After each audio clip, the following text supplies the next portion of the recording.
Iskandalo raw ang pag-iibigan ni Jose Rizal at Josephine Bracken. Tugon naman ni Rizal, iskandalo nga na mas masaya pa sila kaysa sa maraming magsing-irog na ikinasal. Sa dapitan sa Mindanao sila nagkakilala at nagsama bilang mag-asawa. Ayon sa naiwang sulat ni Josephine, ito raw ang pinakamaligayang 20 buwan sa buong buhay niya. Ganoon din ba kaya para sa ating pambansang bayani? Sa 2 dekada ko na sa Eyewitness, binabalik-balikan ko ang buhay ni Jose Rizal. Mula kabataan niya sa Calamba at Binyan, pagkabinata niya sa Europa, at maging ang biyahe niya sa Amerika nung doktor na siya. Ang kulang lang talaga ang 4 na taon niya sa dapitan. Ang sa palagay ko'y pinakamahalagang yugto sa buhay niya.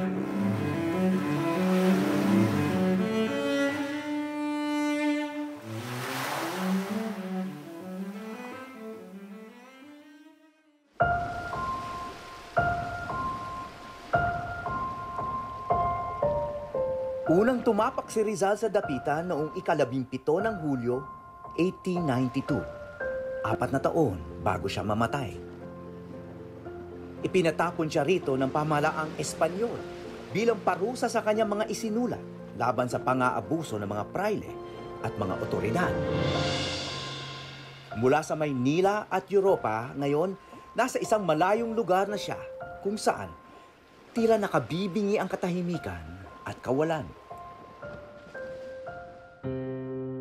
Ito ang liwasan ng dapitan ngayon.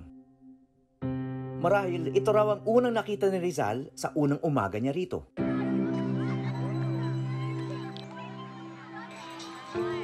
Hanggang ngayon, wala pang mall sa dapitan. Sa plaza pa rin nagtatagpo ang mga taga rito. Sa unang buwan pa lang ni Rizal sa lugar, may idinagdag siya sa plaza na hanggang ngayon ay nakamamangha. Makikita lang ito ng buo mula sa tore ng mga dambana ng lumang simbahan ng dapitan.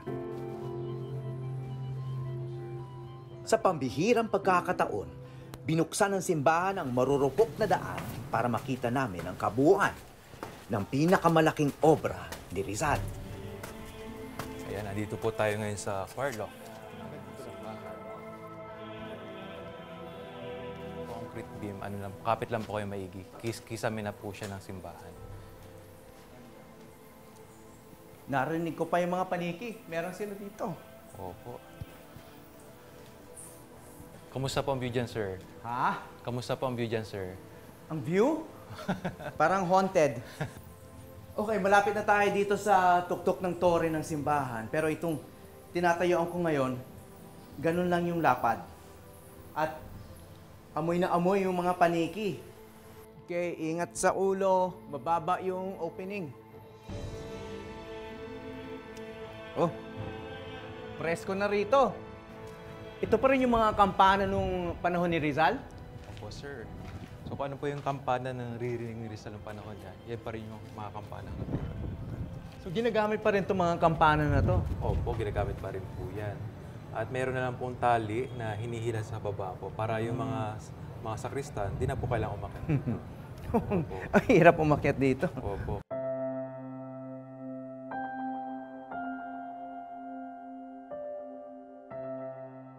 Sa wakas, natanaw namin ang higanteng mapang nilikha mismo ng mga kamay ni Rizal. Kakaibang mapa ng Mindanao, ang kauna-unahang ambag niya sa dapitan na masusundan ng marami pang iba. Ano yung significance ng mapang ito? Bali, ito pong Relief Map of Mindanao na ginawa ni Jose Rizal at ni Padre Sanchez. Ito lang naman po yung isa sa kauna-unahang ginawang project ni Rizal pagkarating niya rito sa dapitan o 1892. Ang karaniwang mapa noon ay gawa sa papel at nakikita lang ng mga may mataas na pinag-aralan. Pero ang mapang ito ay para sa masa.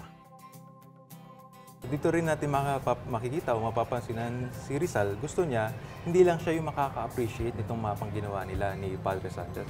Gusto rin niya, ma-appreciate ito ng taong bayan. Opo. At yun po, so both sa ma-appreciate at saka ano rin po, para matuto rin po yung mga taong bayan na, na malaman yung kanilang lugar ng kanilang geography ng kanilang lugar. Idineklara ng National Cultural Treasure ang relief map ng Mindanao ni Rizal. So yung dapitan, may mga... Dahil tila buwis buhay ang mga hagdan, sa ngayon, iilan lang ang pinahihintulutang umakyat sa tore ng simbahan.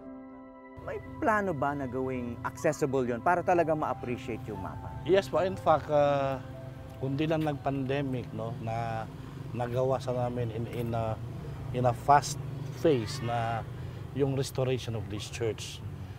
We have started it now, yung una, in the planning stage with the Historical Institute at saka sa Cultural Heritage na nag-ask kami ng permission if we can start the restoration. So ang part of the restoration plan namin is gagawa kami ng hagdanan which is safer na makakadaan diyan sa taas.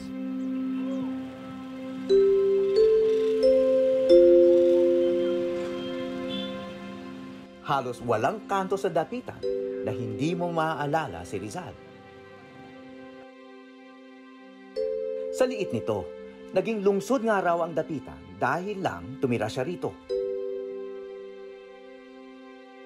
Lingid sa kaalaman ng marami, may tambayan si Rizal sa dapitan kung saan nakapaglaro siya ng chess ng tahimik kasama ng isang matalik na kaibigan. Si Don Mariano Hamoy. Dating opisyal ng munisipyo sa dapitan si Don Mariano at tulad ni Rizal, nag-aral sa Ateneo sa Maynila. Naging magkasosyo sila sa Abaca Trading at magkalaban sa kanilang paboritong laro. Chess ang di talaga mawawala. They play chess all the time. And we notice even in other houses sa mga kaibigan niya po, even in Luzon, there was always a chess set. So, yun talaga yung pastime talaga nila. The chess set was there. It was owned by my great-grandfather. And yung mga verbal accounts of my grandfather, so naglalaro sila dito. Minsan nga, dala niya yung sister niya, si Strining. Malungkot din dito sa dapitan. Kahit even siya, when you read his letters in his books, he wanted to go to, syempre, to a place na much better than dapitan. He was a person na sanay sa Manila, sanay sa mga metropolitan cities, mga Germany, Spain. Sanay na sanay siya doon, tapos biglang mapupunta siya dito. So, gusto niya umalis. Pero kung nung hindi siya pinayagan na umalis dito, or nung tinapon siya dito at first, he had to make do of what he had. Bagong bukas bilang museo ang Balay Hamoy. At ngayon, unang matutunghayan sa telebisyon. Isa raw ito sa pinakamalimit bisitahin ng pambansang bayani. At may paalala rito na si Rizal ay naging doktor din ng pamilya. So dito po siya pinanganak in 1894. And Rizal attended to the delivery. Siya mismo naglabas kay Baby Pablo nung time na yon. As a favor to his friend, no? Yeah. May bigat ba? Hindi naman. Okay.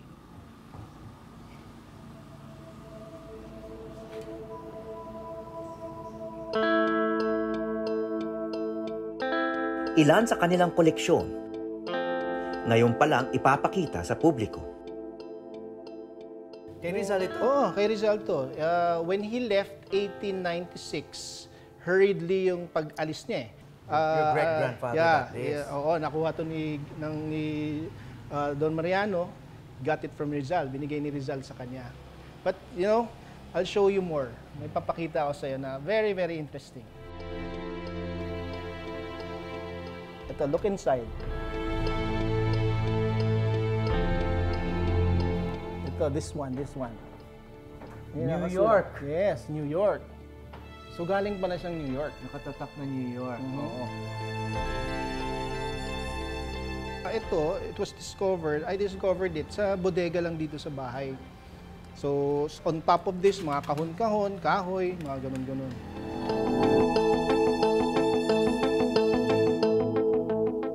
Alam natin nung nagpunta si Rizal sa Amerika noong 1888. Ngayon, maaaring ito ang katibayan na may binili siyang baol sa New York at dinala sa Europa at bitbit niya yon hanggang Dapitan. Sa Dapitan, wala ni isang litrato si Rizal. Di tulad ng sa Europa kung saan maraming kuha sa kanya. Ngunit may iniwan siya rito na buhay pa rin. Sa dinami-raming exile sa kasaysayan, maaring si Rizal lang ang nanalo sa loto. Dalawa ang kahati ni Rizal sa jackpot na 20,000 piso noong 1892. Katumbas yun sa mahigit 2.5 million pesos ngayon. Ang gubat na to ay kasama sa lupang nabili ni Rizal gamit ang napanalunan niya. 2 kilometro lang mula sa poblasyon ng Dapitan. 16 na ektarya ang lupa ni Rizal. At kapiraso lang nito ang tinayuan niya ng mga gusali. Kasama na ang munting paaralan, klinika, at bahay. Mga replika lang ito ng mga ipinagawa ni Rizal na hango sa mga kwento ng kanyang mga naging mag-aaral. Kapansin-pansin na iba-iba ang bilang ng dingding ng mga kubo. May octagonal at hexagonal, bukod sa kwadrado. Para mas lalo raw maintindihan ng mga mag-aaral niya ang mga hugi sa geometry. Ito po ang museo ni Jose Rizal. Sa loob ng museo rito, matatagpuan ang pisarang mismong ginamit ni Rizal.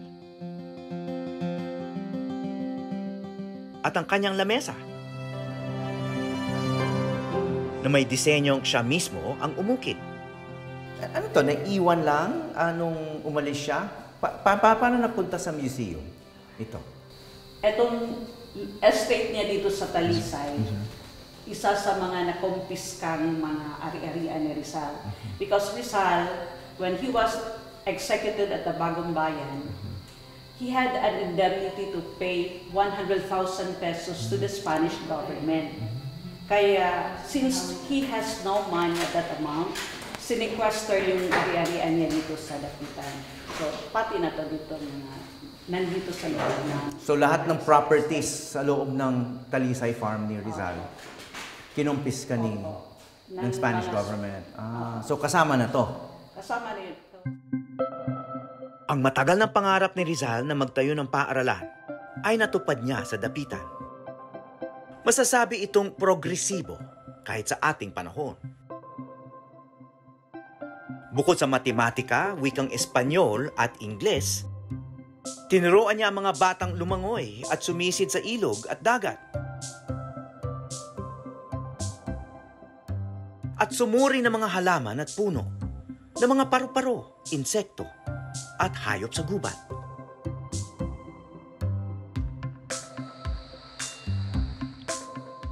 Dinayo rin siya ng mga pasyente rito. Noong panahon niya, isa si Dr. Rizal na pinakatanyag na doktor sa buong Asya at espesyalista sa mata.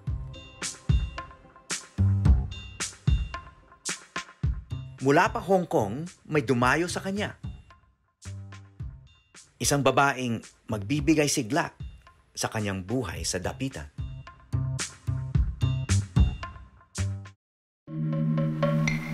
Sa halagang 18 piso ng pera noon, nabili ni Rizal ang kanyang lupa. Ang pinakamalaking bahagi nito ay may makapal na gubat. Talisay ang bansag sa kanyang lupa, na pangalan din ng punong madalas makita malapit sa tubig.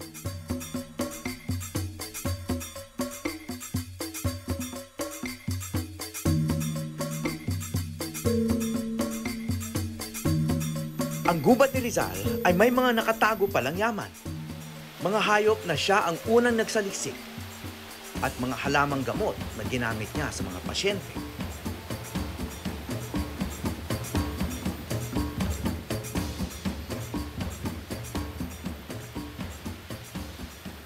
Nasa gubat tayo ngayon sa loob ng lupain ni Rizal.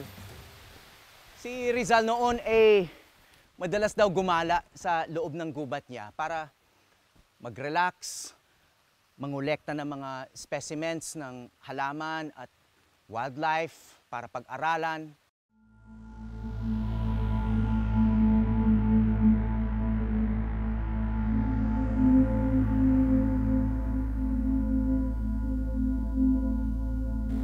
Marami siyang nakolekta sa Talisay na ipinadala niya sa mga scientifico sa Europa, kapalit ng mga libro. Sa katunayan, may palaka, butiki at kulisa na ipinangalan sa kanya. Ang Rhocophorus rizali. Ang flying lizard na Draco rizali ay tila may kapa, mga ambag sa siyensya na nagmula sa dapitan. Protected area na ngayon ang gubat na ito. Bawal ang pumutol o kumuha ng kahit ano rito. Malitubong at saka yung isang klaseng isda. Hindi lang pamahalaan ang nagbabantay sa gubat ni Rizal. Sila po. May isang komunidad na nakatira mismo sa tabi ng Talisay na namanatang hindi gagalawin ng pamana ng bayani. Biglang lamig, ano? Ito ang grupong Kingdom of God na may templo rito. Tagagupit ni Dr. Rizal.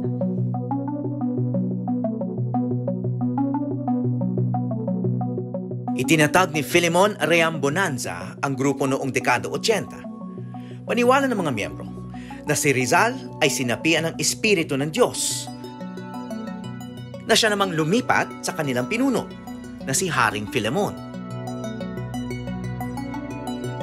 Kaya binansagan na rin silang mga Rizalista ng dapitan. Kasi unang-una, si Mahal na Hari ay siyang pinasukan ng espiritu ni Dr. Jose Rizal. Kaya tanggap namin na si Mahal na Hari, tinawag na Rizalian, yung samahan namin, bagamat yung aming pangkat o grupo Kingdom of God. Kasi unang-una, dalawa man lang ang tao sa mundo. Rizalian, Rizalista at saka Satanista. So, para sa amin, ayaw namin mabilong sa Satanista. Dito kami sa Rizalista.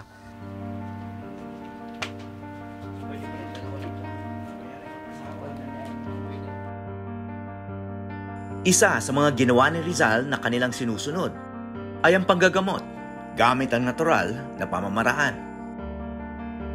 Sa dapitan, kilala ang mga miyembro ng Kingdom of God bilang mga hilot.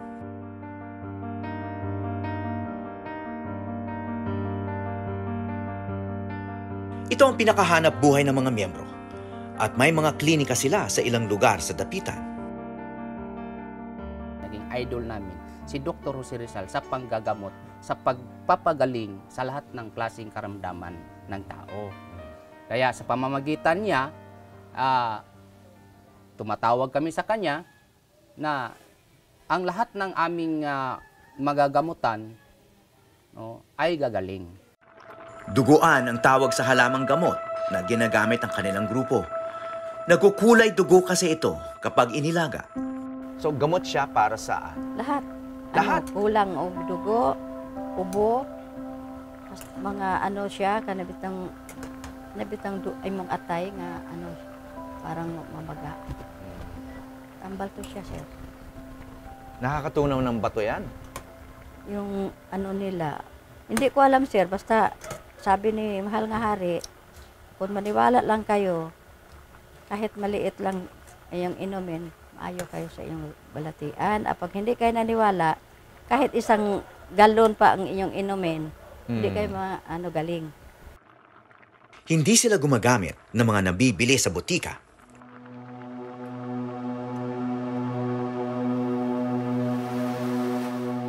Nagtagumpay si Rizal sa sari-saring larangan sa dapitan, sa pagtuturo, panggagamot, pagsasaliksik, pagtatanim, at maging sa kalakalan. Ngunit, hindi nawala sa kanya ang kalungkutan ng isang bilanggo na minamanmanan ng bawat galaw. Pati mga liham sa kanya, binubuksan muna ng mga otoridad. unti-unti naglaho ang kanyang pag-asa na makalalaya pa siya. Nabuhayan lang siya ng loob nang dumating ang isang babae sa buhay niya.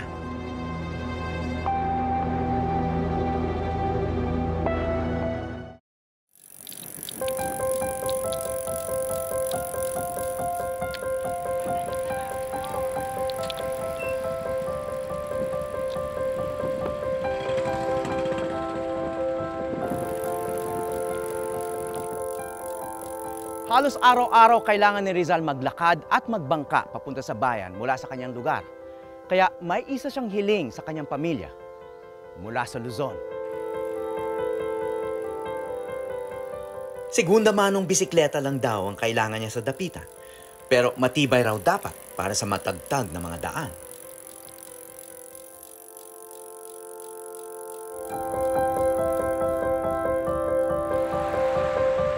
Isa sa mga hinahangaan ko kay Rizal ay ang pasya niyang pagbutihin ng kalagayan kahit anumang sapitin. Ngunit sa dapitan, hindi siya mapakali. Mula sa may retiro, na isa niyang tula na isinulat dito. Mula sa gubat, naghahanap ng kapayapa at katahimikan. Pahinga sa pagal na utak at katahimikan sa puso't damdamin. Tumibok muli ang puso ni Rizal na may dumayo mula sa Hong Kong noong Pebrero taong 1895. Si Josephine Bracken. Maagang naulila ang 18 taong gulang na dalaga. Sinamahan niya sa dapitan ang amain na umampon sa kanya, si George Toffer, para ipagamot kay Rizal ang halos bulag nitong mata. Isang buwang na malagi sa dapitan ng pasyente kasama si Miss J, ang palayo ni Rizal kay Josephine.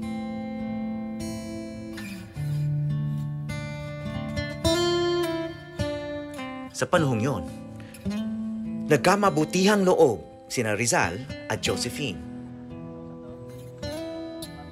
Niyaya siya ni Rizal magpakasal.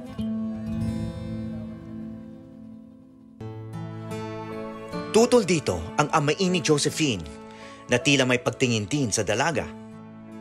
Hindi rin sang-ayon maging ang pamilya ni Rizal, na ang hinala pa kay Josephine ay isang espiya ng mga praile.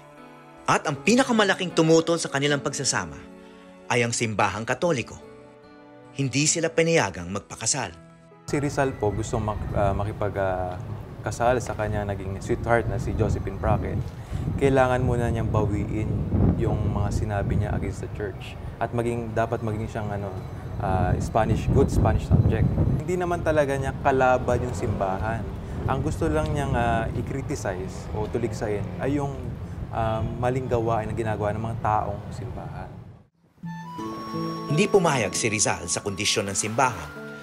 Ngunit hanggang sa huli, ang isa't isa pa rin ang itinibok ng mga puso nila ni Josephine.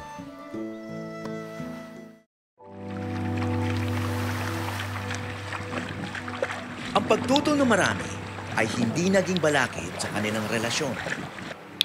Sa ating kasaysayan, sina Jose at Josefina ang unang nakilalang mag-live-in partners. Ayon sa maiksing talambuhay na isinulat ni Josephine, ang kanilang pagsasama sa dapitan ang pinakamasayang yugto ng kanyang buhay. At kahit nagkakasala sila sa mata ng simbahan, hindi itinakwil ng mga dapitanin si Rizal.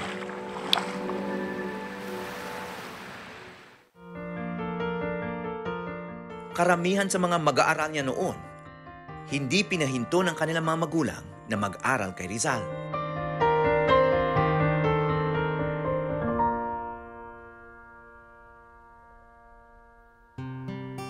Nagbunga ng anak ang kanilang pagsasama. Ngunit iniluwal ang bata ng walang buhay.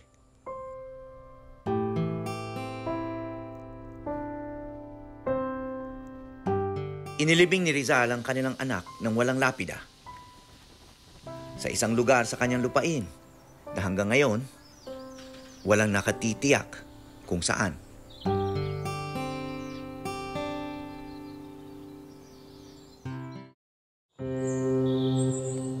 Sa nakaraang siglo, tila hindi malaki ang ipinagbago ng Dapitan. Malinis at maganda pa rin ang kapaligiran. Makapal pa ang kagubatan. Mababait ang mga tao. At halos wala raw krimen dito. Wala ring traffic. Noong nabubuhay si Rizal dito, isa na siyang idolo ng bayan. Nagmahalan sila rito ni Josephine. Kaya nakapagtataka, bakit pa siya kailangang umalis dito?